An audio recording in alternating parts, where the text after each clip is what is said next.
Bonjour à tous et bienvenue sur Keren au monde télévision. Imaginez une conversation privée entre deux personnes.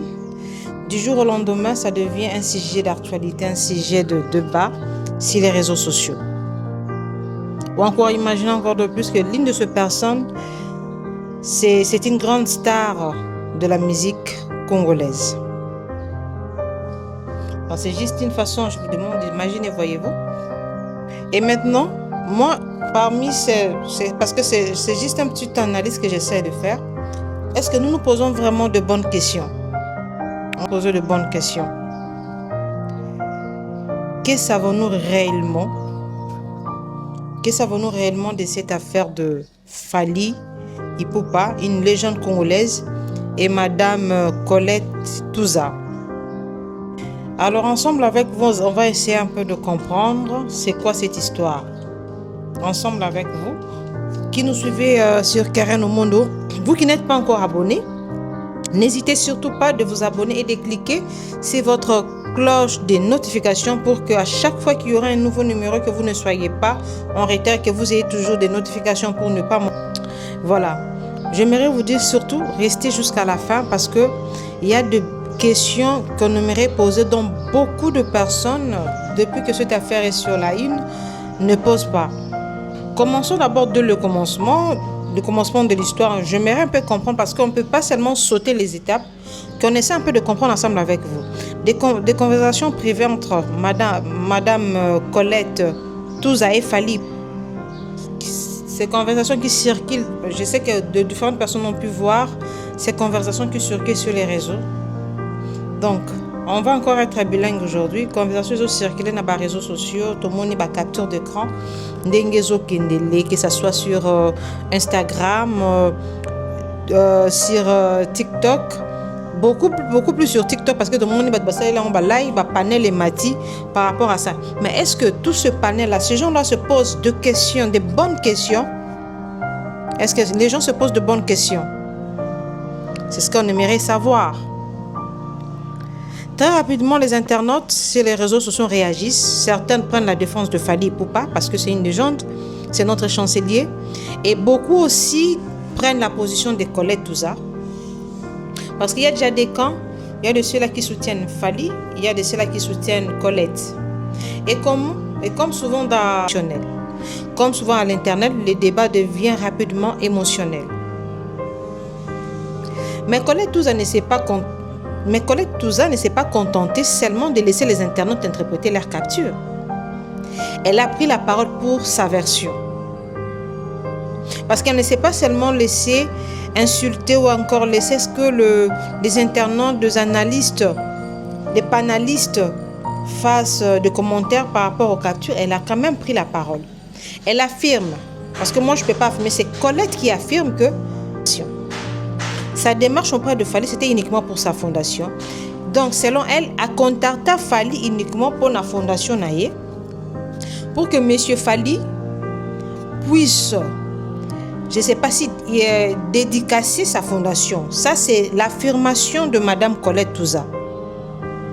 Ça, c'est selon elle. Elle affirme également que ce n'est pas elle qui aurait cherché à établir une relation entre elle et Fally. Ça, ce sont les affirmations de Colette Touza. Parce que moi, je ne peux pas affirmer. Moi, je vous dis juste ce que Colette Touza a affirmé. Vous avez tous vu des différentes audios qui se sont circulés sur les réseaux sociaux. Ce sont les affirmations de Madame Colette Touza. Elle affirme qu'elle a contacté Fally uniquement pour sa fondation.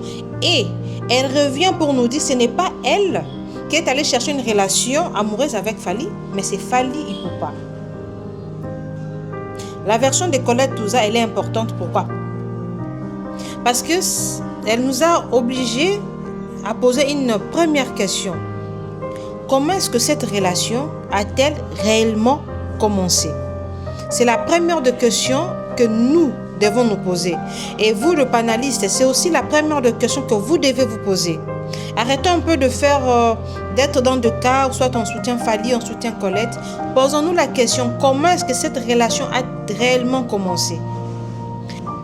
Et surtout, quel a été le contexte de leur premier échange entre Fally et Colette Touza? Quel a été leur premier contexte de leur échange? Et c'est ici que les choses deviennent très intéressantes. Parce qu'une capture d'écran peut sembler très convaincante. On voit des noms, on voit une photo, on voit des messages immédiatement. Et notre cerveau conclut immédiatement, voilà la preuve. Voilà la preuve. Parce que lorsqu'on a vu de capture, le nom, on s'est dit, voilà, Colette a pratiquement raison, ce sont des preuves qui attestent que non, oui, elle sortait avec Fally.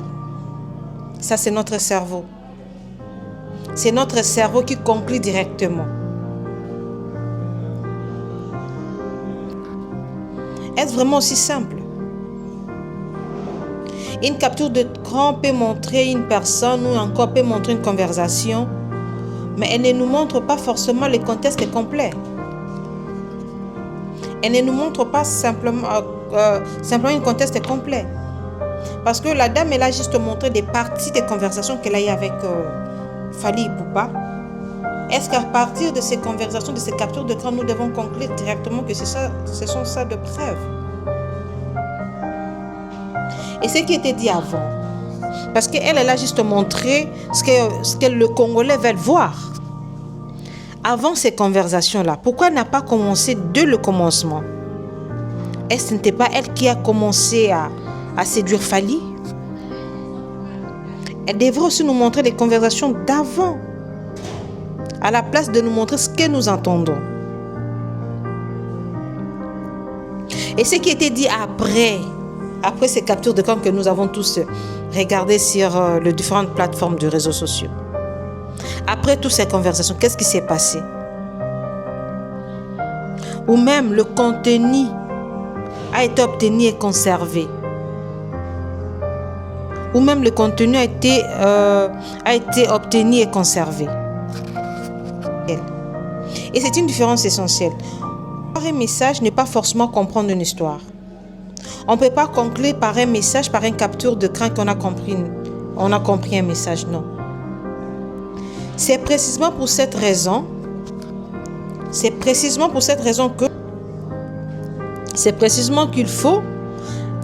faut résister à la tentation pour rendre un verdict trop rapidement. Nous pouvons considérer ces éléments comme faisant partie de l'affaire. Mais nous devons encore nous demander, sont-ils authentiques? On sait tous l'IA, comment est-ce que le montage ça se fait? Est-ce que les captures d'écran de Madame Colette Touza sont-ils authentiques? Sont-ils complets? Voilà, sont-ils complets tous ces captures d'écran, tous ces audios? Sont-ils vrais? Sont-ils authentiques? Et permettent-ils réellement ces captures d'écran-là? Permettent-ils d'établir réellement les accusations qui circulent sur les réseaux? Moi, je pense que non. Et voici probablement la question que tout le monde se pose. Qui dit la vidéo? Colette Touza